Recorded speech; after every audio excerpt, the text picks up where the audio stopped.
following presentation includes testimonies of survivors along with God's message. From our first breath, God has been one step ahead, showing us daily how precious and cherished we are in His eyes. Through life's scars and healing, He's loving us.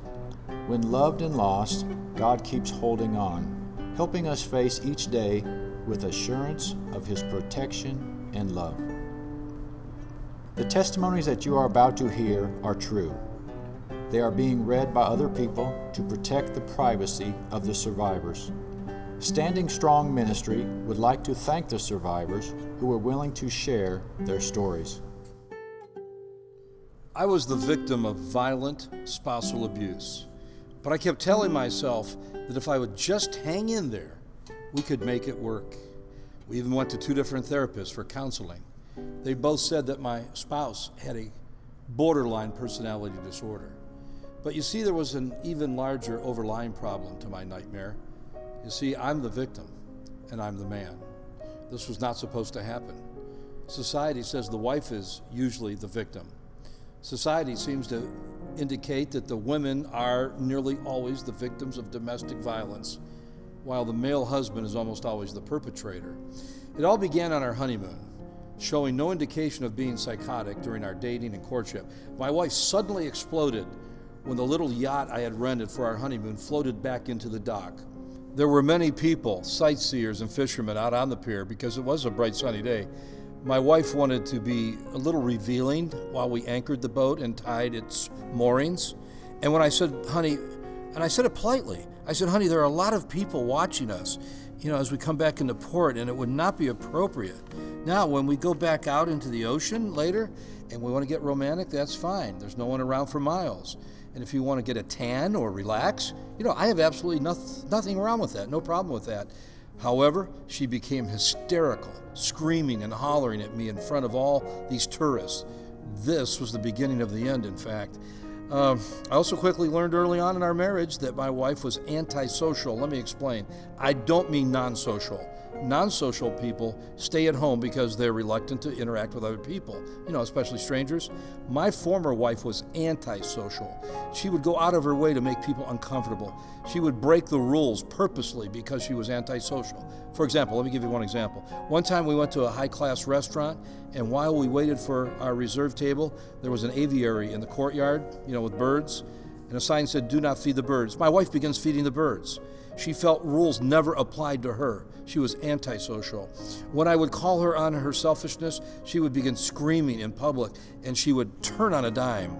A lot of the things she did were only to hurt me and my son. She was very mean to him as well. She would constantly wake me up from a deep sleep, just to aggravate me. One time she woke me only to find her holding a loaded pistol to my head. She's done that twice. In 2004 and 2005, she would come into our bedroom on a regular basis, flip on the light. Then I couldn't get back to sleep. Other times she would come into the room and hit me at night and bruise me. I'd wake up the next morning covered with bruises. Then she'd call the cops and say I'd beaten her. She became very, very abusive to me and my son, and I mean abusive, emotionally, physically, and worst of all, verbally. Everyone told me to divorce her, but I had just received Christ into my heart.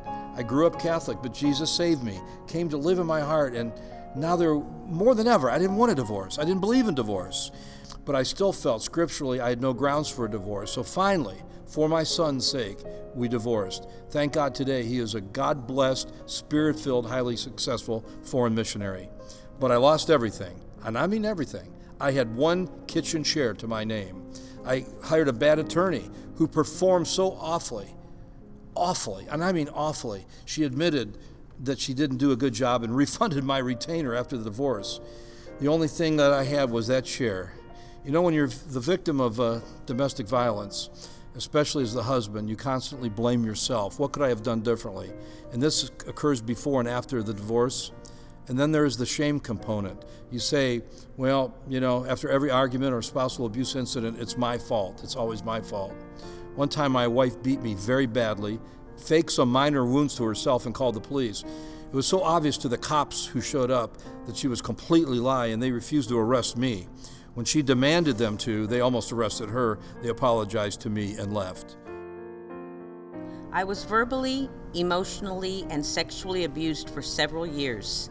Many terrible things happened to me, some of which are too graphic to publicly speak of. My abuser was a manipulator who in the beginning portrayed himself to be a kind Christian man. As time went on, I saw this was anything but true. He became mean, unstable, and very controlling. He started to threaten me, and as a result of his behavior, I became very fearful, always wondering if I was saying or doing the right things. I was constantly in fear of what he may do next. When I tried leaving, he would find me and threaten to harm my family, which is why I would return to the situation. When he beat me, he always hit me in places it couldn't be seen so I could still go to work. I didn't dare tell anyone at work what I was going through. I just pretended to have a normal life, but felt so alone. I wasn't allowed to participate in anything and had to make up excuses to my coworkers as to why I couldn't go to lunch with them. Every time a beating took place, he would always say he was sorry, and he did it because he loved me so much, but I just angered him sometimes.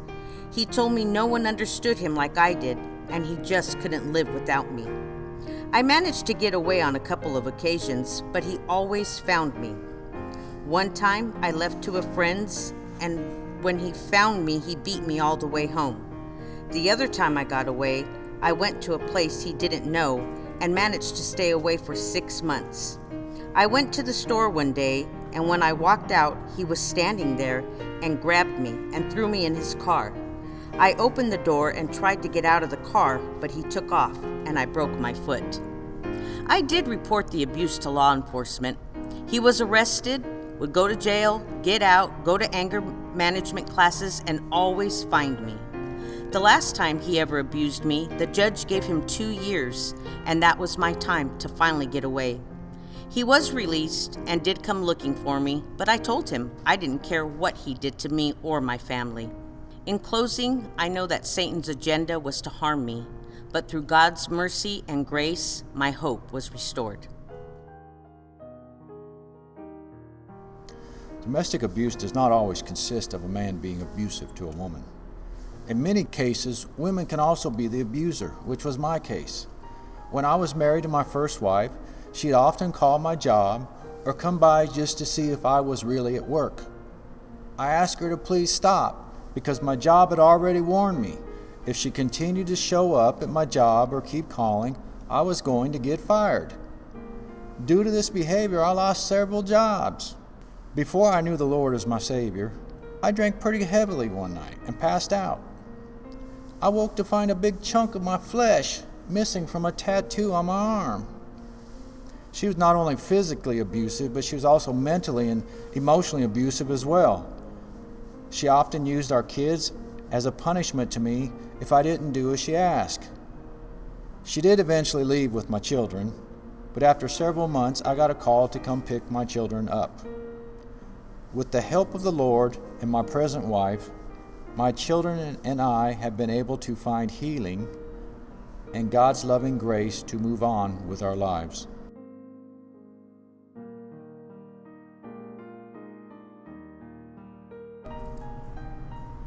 What does abuse look like? To most people, domestic abuse is defined by what they see.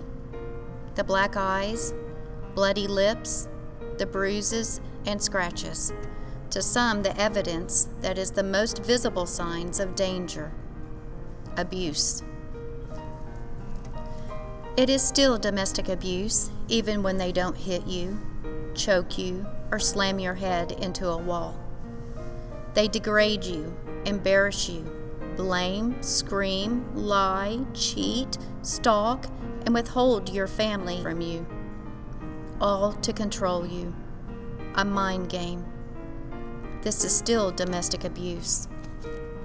It doesn't matter what educational level, job status, or socioeconomic status you are.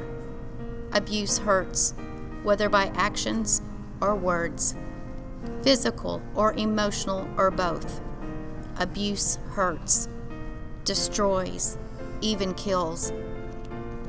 Abuse is often minimized, overlooked by the person and families experiencing it.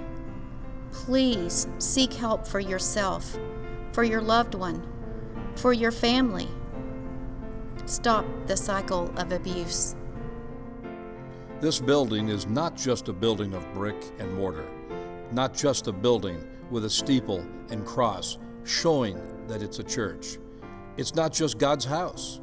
It's God's hospital for broken people who come to start the journey of healing, seeking help from others who love the Lord. Everyone deserves to know healing and how to seek forgiveness. There's freedom from the bondage of abuse, like when a caterpillar emerges from its cocoon and flies away as a beautiful butterfly. Letting go of the past brings peace.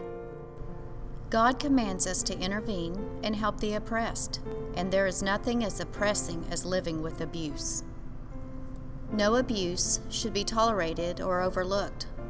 All is damaging and evil in God's eyes. It is not just a marital conflict, a lover's quarrel, children being disciplined, or a private family matter. Domestic abuse doesn't just affect the abuser and the victim, it affects the core of the family. The love you have for your child is one of the truest, purest, most unconditional loves there is, second only to the love God has for us. You promise your heart to your child with that love, and in that you give them your devotion, direction, and guidance, never wanting to let them down. I thank God every day for allowing me to care for my children, His children, knowing that at any moment He could call them home. In prayer, I ask God to protect, to guide, and to keep my children healthy, both physically and mentally. I ask God to provide them good friends, teachers, and mentors. I also ask God to prepare a spouse for them, someone to love them and care for them, someone to provide and to protect. In prayer, I seek God's guidance and wisdom constantly, hoping I've taught my children well. And then one day, they're all grown up. You still love them, even more so now. You still worry about them, now more than ever. But you never expect to hear, one day, your child is a victim of abuse. The pain you feel can be overwhelming and heartbreaking. It's a crime, and it's our concern. God wants us to speak up, speak out, and save a life. Abuse is an issue we all face. No one needs to suffer in silence. You are not alone. If we call ourselves the people of God, we are obligated to care for victims of abuse. We need to be reminded that throughout Jesus' ministry, He was despised for His teachings. On the day of crucifixion, He was forsaken. He was pierced for our transgressions. He was afflicted with pain like a lamb led to the slaughter. By His stripes on His back, nails in His hands and feet, and the crown of thorns on His head, Jesus suffered the ultimate abuse for all of us, the healer of wounded hearts.